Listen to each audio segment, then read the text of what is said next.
انا للہ و انا الیہ راجعون۔ انصاف وفات پا چکا ہے، اور اتنی بے دردی اور ظلم سے مارا ہے انصاف کو کہ اس کو دفنانے کے لیے ہمارے پاس کچھ بچا ہی نہیں۔ اس لیے اللہ تعالیٰ سے ہم دعا کرتے ہیں کہ اللہ تعالیٰ مرحوم انصاف کو جو ہے مغفرت فرمائے۔ اس ملک کو، اس نظام کو بہت ضرورت تھی انصاف کی، لیکن وہ جلد ہمیں چھوڑ کر چلا گیا، تو اس چیز کا ہمیں کمی محسوس ہوتی رہے گی ہمیشہ۔ اور میں یہ بات اس لیے کر رہا ہوں کہ پچھلے کچھ دن پہلے جو اسلام آباد کے اندر ایک جج کے بیٹے نے لینڈ کروزر چلاتے ہوئے 15 کروڑ کی گاڑی چلاتے ہوئے 2 بچیوں کو اپنی گاڑی کے نیچے دے کے بے دردی سے شہید کر دیا۔ ان کے والدین کا میں نے وہ سنا، اس ایک لڑکی کی والدہ جو ہے وہ رو رہی تھی، تو اس کی میں نے گفتگو سنی کہ ان کو سخت سے سخت سزا ملنی چاہیے، بے دردی سے کچل دیا۔ ہمارے پاس جج صاحب کے عزیز بھی آئے، جج صاحب بھی آئے جی، انشاءاللہ آپ کے ساتھ ہر قسم کا تعاون کریں گے۔ میری بیٹی نہیں، میرا بیٹا تھا۔ سخت سے سخت سزا ملی، پورے طریقے سے اس کو روندا ہے۔ اور مطلب بڑی تکلیف ہوئی دیکھ کے، لیکن میں حیران ہوں کچھ چیزوں کے بارے میں نا، میں 3 4 دن سے سوچ رہا ہوں، میری سمجھ سے باہر ہیں، کیونکہ میں نے اس پہ تھوڑی سی تحقیق کی۔ پتہ یہ چلا ہے کہ جی گھر والوں نے عدالت میں جا کے بیان ریکارڈ کروایا ہے، اور انہوں نے کہا ہے کہ ہم نے ان کو معاف کر دیا ہے، کیونکہ جج صاحب اس سے پہلے ان کے گھر گئے تھے، ان سے جا کر صلح صفائی کی تھی، تو انہوں نے کہا کہ ٹھیک ہے ہم آپ کو معاف کر دیں گے۔ تو ایک تو یہ میری سمجھ سے باہر ہے کہ ہم جج صاحب سے پوچھیں کہ جج صاحب اگر آپ کی بیٹی ہوتی، اس کو کوئی اس طرح گاڑی کے نیچے کچل کے مار دیتا، تو کیا آپ صلح کرتے؟ کیا آپ دیت پہ پیسے پہ راضی ہو جاتے؟ وہ بھی 4 دن کے اندر؟ ممکن ہی نہیں ہے کہ 4 دن کے اندر بندہ صلح پہ اور دیت پہ راضی ہو جائے، یہ چیز ممکن نہیں ہے۔ ہم جانتے ہیں کہ کس طرح صلح کروائی جاتی ہے اور کس طرح جو ہے وہ اگلے کو منایا جاتا ہے، لیکن یہ ساری چیزیں ہٹ کے ہیں۔ میں ٹھیک ہے، یہ تو قانون کے مطابق ہے نا، اس چیز کے ہم خود بھی قائل ہیں، ہم مان لیتے ہیں، اسلام بھی اجازت دیتا ہے کہ انہوں نے معاف کر دیا، ٹھیک ہے، قدر کی معافی ہوگی، انہوں نے دیت لے لی، ٹھیک ہے، انہوں نے یہ چیز معاف کر دی، لیکن کچھ قانون بھی تو ہے نا۔ اب وہ جو گاڑی تھی وہ کدھر سے آئی تھی؟ جو گاڑی تھی اس کا نمبر پلیٹ جعلی تھا، اس کا کسٹم پیڈ نہیں تھا، اس کی سزا الگ ہے۔ اوور ایج جو لڑکا تھا اس کی ایج کم تھی، وہ 16 سال کا تھا، وہ گاڑی، اس کا لائسنس نہیں تھا بنا ہوا، اس کا کیس الگ ہے، اس پہ الگ جیل بنتی ہے۔ قانون بھی ہے کہ اگر 18 سے کم کا بچہ گاڑی چلائے گا تو اس کے باپ پہ FIR ہوگی، اس کو سزا ہوگی، وہ کدھر ہے؟ اس کے علاوہ جو اوور سپیڈنگ کی سزا ہے وہ کدھر ہے؟ اس کے علاوہ قانون میں بھی اس چیز کی سزا ہے نا، کہ آپ نے کسی کو کچل دیا، کوئی ایکسیڈنٹ کر دیا ہے تو اس چیز کی سزا ہوتی ہے، اس چیز کی FIR تو کم از کم اس لڑکے پہ، کم از کم اس کے باپ پہ 10 12 FIR بنتی تھی۔ میں ادھر تھانے میں گیا ہوں تو جا کے دیکھا ہے کہ میرے جاننے والے تھے ادھر، تو ادھر گیا ہوں تو پتہ چلا کہ جی دسمبر کا مہینہ چل رہا ہے، آخری دن ہے، تو اس لیے کسی کو بھی پکڑتے ہیں تو 3 4 FIR کاٹ دیتے ہیں، کیونکہ جو زیادہ سے زیادہ FIR کاٹے گا نا اس کی اتنی زیادہ ویلیو ہوگی اگلے سال سے۔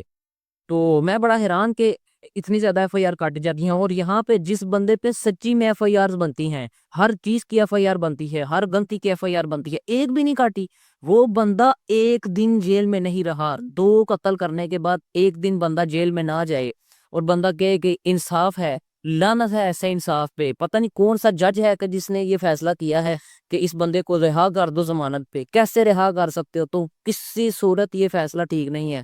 کہاں ہیں وہ انصاف کے بڑے بڑے؟ کہاں ہے بگ بردر؟ وہ آتا کم از کم اس کے گھر والوں کے پاس آتا، آ کے ان کی مدد کرتا۔ کیا یہ صرف جو امیر لوگوں کے لیے ہے بگ بردر، غریبوں کے لیے نہیں ہے؟ وہ تو ڈکی تو امیر تھا، یوٹیوبر تھا، مشہور تھا، تو اس کے لیے تو بگ بردر آ گیا۔ تو ہم جیسے غریب لوگ جن کو جاتے ہوئے ڈمپر والا نیچے ٹیک مار دیتا ہے، جن کو لینڈ کروزر والا کچل کے چلا جاتا ہے، جن کو کوئی امیر آدمی گولی مار دیتا ہے، تو ان کے لیے کوئی بگ بردر نہیں آتا، وہ بیچارے لاوارث ہیں۔ آتا ہے ان کے گھر میں بھی ایک بگ بردر، پکڑتے جج کو گریبان سے گھسیٹ کے باہر نکالتے کہ ہاں حساب دے، کدھر سے آئی ہے تیرے پاس گاڑی؟ کیوں تو نے نان کسٹم گاڑی رکھی ہوئی ہے؟ کیوں نمبر پلیٹ نہیں ہے اس کا؟ کیوں تو نے اپنے 16 سال کے بچے کو دی جس کے پاس لائسنس بھی نہیں ہے؟ اور کیوں اس نے قتل کیے ہیں؟ حساب دے ہر چیز کا۔ کوئی چکر ہی نہیں ہے کہ کہاں ہے وہ میڈیا جو کسی چھوٹی سی بات پہ اتنا شور کرتا ہے؟ جب سندھ کے اندر اونٹ کی ٹانگ کاٹی گئی تھی، اونٹنی کی، اتنا شور مچایا تھا یار، اتنا شور مچایا تھا، اور ادھر ایک جج کے بیٹے نے 2 لڑکیوں کو کچل کے رکھ دیا ہے، میڈیا کے سانپ سون کیا، بالکل چپ، ایک لفظ میڈیا نہیں بولتا۔ بڑے بڑے چینل اٹھا کر دیکھ لیں، ایسے خاموش ہیں بالکل جیسے ہوا ہی کچھ نہیں۔ اور میں تو یہ سوچتا ہوں کہاں یہ سارے ادارے ہیں، کدھر ادارے بڑے بڑے؟ کوئی ادارہ بولنے کو تیار نہیں ہے، کوئی انویسٹیگیشن نہیں، وہ کوئی CCTV فوٹیج کوئی جو ای چلان والے کیمرے ہیں وہ کدھر ہیں؟ کم از کم کو ویڈیو ہی نکال کے دکھا دو کہ کیسے اس کو کچل کے رکھ دیا. کچھ بھی ہے ہی نہیں اس ملک میں کچھ. وہ جیسے کیمروں کو بھی سانپ سونگ دیا تھا اس وقت, ان میں بھی کچھ نہیں آیا. جگہ جگہ پہ تو اسلام آباد میں کیمرے لگے ہوئے ہیں. عجیب قسم کا یار, میں حیران پریشان ہوں 2 دن سے سوچ سوچ کے کہ مطلب اتنے سوالات اس پہ اٹھتے ہیں, اتنے سوالات اٹھتے ہیں, لیکن کوئی بندہ یہ سوال اٹھانے کو تیار ہی نہیں ہے. کوئی میڈیا کا, میں تو چیف جسٹس صاحب پہ حیران ہوں کہ یا فریدی صاحب کوئی کام تو کر لیں کہ جس سے اس ملک کا تھوڑا سا وہ ویلیو بن جائے. کوئی انصاف کا کام تو کر لے. وہ جج ہے, اس پہ کسی پولیس والے میں ہاتھ ڈالنے کی ہمت نہیں ہے, لیکن آپ چیف جسٹس ہیں, آپ ڈال سکتے ہیں. فیلڈ مارشل صاحب آپ ہاتھ ڈال سکتے ہیں. وزیر اعظم صاحب آپ ہاتھ ڈال سکتے ہیں. پکڑے اس کو, ان کے گھر جائیں. ان کا کام تھا صاحب, جن کی بچی مری ہے تکلیف. میں تو یہ بات اکثر کرتا ہوں کہ تکلیف ہمیشہ وہی محسوس کرتا ہے کہ جس کے گھر میں میت بڑی ہوتی ہے. اس کے علاوہ سب لوگ مذاق اڑانے والے ہوتے ہیں. آپ کوئی واقعہ اٹھا کر دیکھ لیں.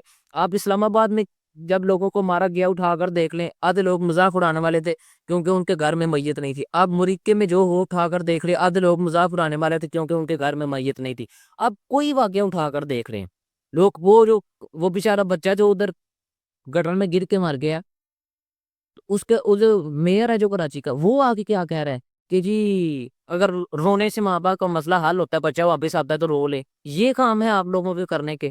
شرم آنی چاہیے یار. کوئی ایک ٹکے کا انصاف نہیں چھوڑا آپ لوگوں نے. مذاق بنا کے رکھ دیا ملک کا. ابھی ادھر غریب کا 2,000 کا چلان معاف نہیں ہوتا. آپ نے 2 قتل کیسے معاف کیے یار؟ کیسے 2 قتل معاف کیے؟ اس بندے کو کم از کم 20-25 سال کی جیل تو بنتی ہے نا. آپ قتل نہ کریں اس کو بدلے میں, کیوں کہ جان بوجھ کے نہیں کیا. جیل تو بنتی ہے نا, اتنا تو کریں کم از کم. کوئی تو انصاف کا نظام چھوڑ دے اس ملک میں.